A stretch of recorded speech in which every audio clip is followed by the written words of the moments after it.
Prepare to be captivated by a groundbreaking documentary that unveils a side of John Lennon and Yoko Ono you've never seen before. But here's where it gets truly fascinating. Nestled within the film are rare, never-before-seen moments of the iconic couple in Syracuse, New York, offering a glimpse into their lives far beyond the spotlight.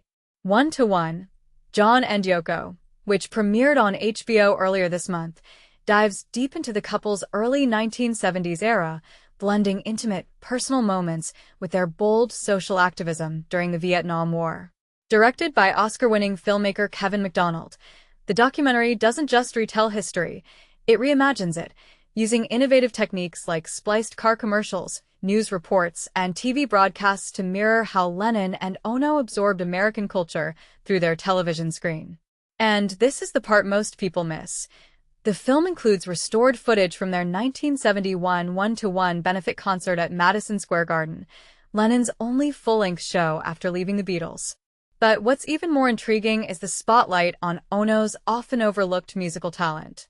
Their son, Ono Lennon, who executive produced the film alongside Brad Pitt, remixed the music and hopes the concert scenes will finally give his mother the recognition she deserves for her conventional, yet beautiful, singing voice. She has many facets to her musical vocabulary, Sean told NPR, challenging the public's perception of her avant-garde style. The Syracuse connection? In 1971, Ono held her first solo museum exhibition at the Everson Museum of Art, an unfinished showcase that invited visitors to interact with the art. "It will be unfinished always," Ono remarked, "because every piece in this exhibition is also growing."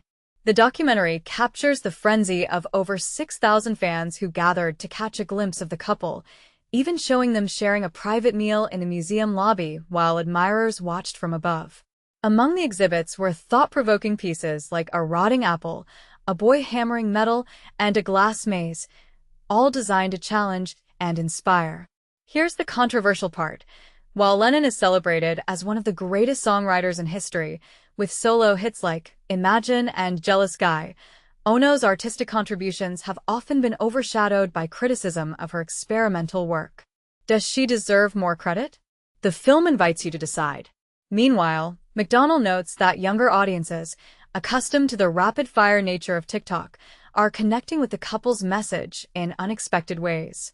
They're inspired by the simplicity of John and Yoko's "let's get out there and change the world" ethos, he told IndieWire. As we reflect on Lennon's legacy, tragically cut short by his assassination in 1980, and the Beatles' enduring influence, from Let It Be to All You Need Is Love, this documentary serves as a powerful reminder of art's ability to transcend time. But we want to hear from you. Do you think Yoko Ono's artistic and musical contributions have been unfairly dismissed? And what does John and Yoko's activism mean in today's world? Let the discussion begin.